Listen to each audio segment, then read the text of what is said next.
4, 3, 2, 1. Houston, we have a problem. I'm a whiskey drinking SOB. If you don't like that, then you won't like me. I'm an outlaw. This is Franklyn Williams. You will get a chance to talk. I'm going to gag you in 1 second, so just listen to me. Who is appearing before Judge John Russo in a Cuyahoga County Common Pleas Court for sentencing on a slew of armed robberies. He was convicted of aggravated robbery, kidnapping, theft, and weapons offenses at an earlier hearing. Our clip begins with Williams informing the judge that he's only just met his new counsel. I just met this attorney the other day. That's fine. So here, yeah. So okay, I came and took my cell phones yesterday, and they came and took all my property out my cell today. Here we see Judge Russo cut straight to the point as he issues a stern warning to Williams to keep his mouth shut. And for a few moments, it seems like the issue has been dealt with. Mr. Williams, I'm the judge in the matter. Shut your mouth, and I'll tell you when you can talk. You got it? It's the same rules we played by while we were here in trial, every time we were here for a pretrial. So just follow the same rules. Fair enough? At least until the judge asks to hear from the attorneys. And this is when Williams starts talking over Judge Russo again. Notice his attorney's face as he stands there, caught in between both parties. So at this point, I'm going to hear from your lawyers, and that means zip it. But you're not letting me tell That you means what's going on. zip it right now. You trying to... Does that make sense? The hearing keeps going on like this for several minutes, with the judge telling him multiple different ways how he can shut his mouth. Again, I'm going to interrupt. Mr. Williams, listen to me. If we have to, I will gag you in 1 second.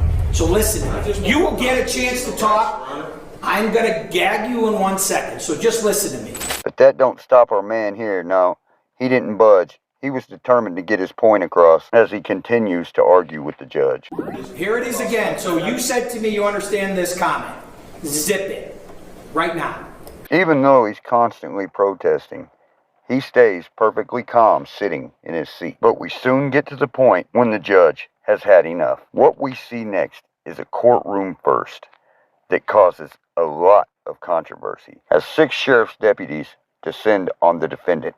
As he goes to stand up, you see these two setting him back down. And keep an eye on the officer to the right of Mr. Williams with the roll of red duct tape, as he issues his own warnings to Williams as he approaches with it. But even the officer's actions don't stop this man's mouth. Mr. Williams, I want to make it real clear. If you spit on, attempt to bite, or injure any of my deputies, you're going to have a bad day. None of that. Oh, you clear. As the officer quickly sneaks behind and applies the tape. But that doesn't stop Mr. Williams, as you can still hear him under the tape.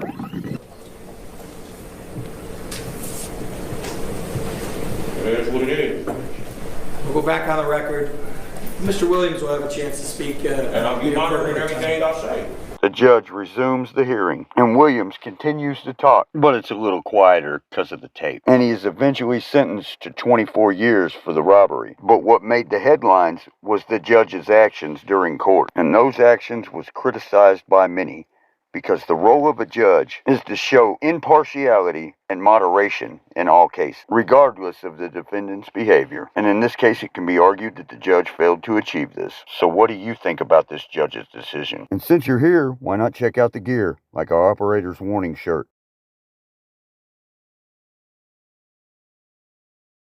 In our next video, this man did his best impression of Oprah on a diet and stabbed a man for a chicken Caesar salad. This is Matthew Miller. So he stabbed somebody over a chicken Caesar salad that he was serving. It's not funny. Could have killed the victim.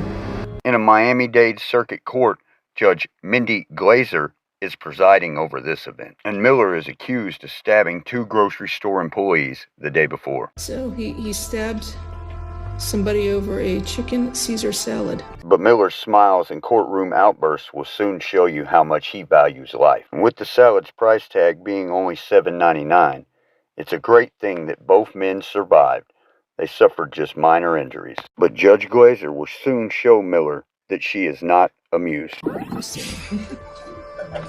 It's not funny. Could have killed the victim.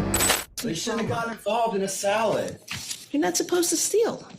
And you're not supposed to stab people over salad or anything else. And immediately we can see how the judge's words aggravate Mr. Miller, and he breaks in his comic performance. His twitching body language says it all as the judge reads out the multitude of charges against him. Mr. Miller, you were arrested for 2 counts of armed robbery with a firearm or deadly weapon, 2 counts of aggravated battery, 1 count of retail theft, 1 count possession of drug paraphernalia. But Miller's disrespectful courtroom appearance is nothing in comparison to what he's about to say. So do whatever you need to do and let me go back to my cell. This is just nonsense. He wasn't even a real person. In a further attempt to shock the judge and the viewers in the courtroom, Miller goes on to say that his victim wasn't even a real person. Excuse me? I couldn't hear you. Why don't you put the volume on so I can hear him? What did he say? It wasn't a real person? And with that comment, courtroom officials muted his microphone, and he was unable to answer the judge. The judge then moves on with the hearing, imposing a no-bond hold on the defendant, remanding him into custody. For the record, I'm making a preliminary finding of proof evident presumption grade to hold you no bond. Good day. And now, before our villain goes to the pokey for his poke, he makes even more strange comments. I don't care what you say, lady. My family is CIA. That means we got authority over you and your nonsense. And with one look, the judge's face says it all about this defendant. Maybe after this, Miller won't be so crudité. And today's video is brought to you by our favorite sponsor, you. You're fucking awesome. Thanks for watching. That was 2 examples of a courtroom quickly going left. Now we'll show you an example of a courtroom slowly going right, as in the case of David Villegas. In the District Court of El Paso County, Texas, 409th Judicial District, verdict form B. We, the jury, find the defendant Daniel Villegas not guilty of...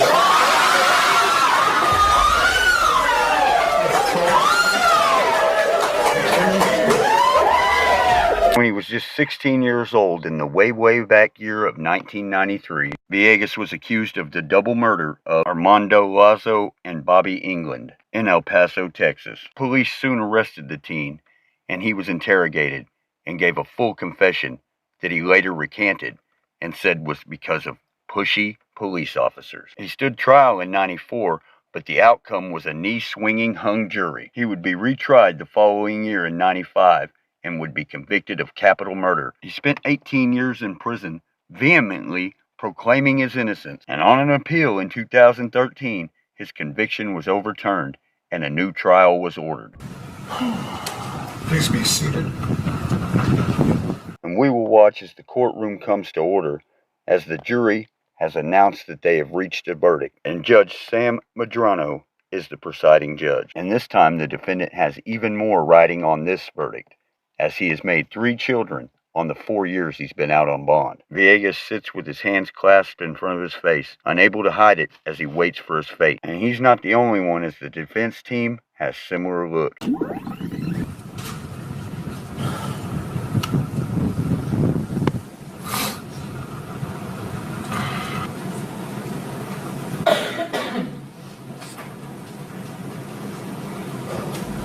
You can even see it in the judge's face that this moment is big, as he calls the jury back in. The court has received a message from the jury indicating that they've reached a verdict.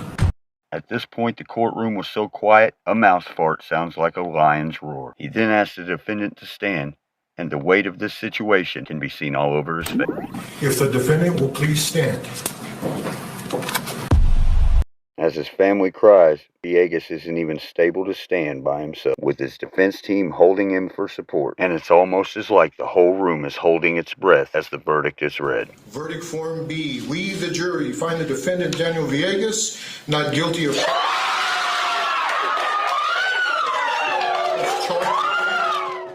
And by the crowd's reaction, we can tell that this jury has most likely made the right decision. And Villegas is so overcome by joy, he drops all the way to his knees, right there in the courtroom in front of everybody. As this must be the feeling of a long awaited win, of a man wrongfully convicted of capital murder, now vindicated as a free man. Villegas, you have been under many conditions in this court. You are no longer under any conditions in this court. You are free to leave. Thank you. Good luck to you, sir.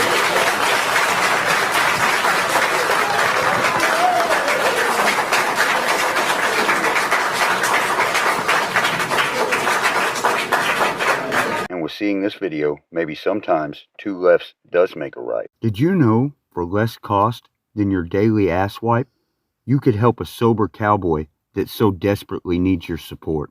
But you, yes you, can help change that. All proceeds of our stickers over in the store go directly to the desperate cowboy so that he doesn't have to be sober anymore.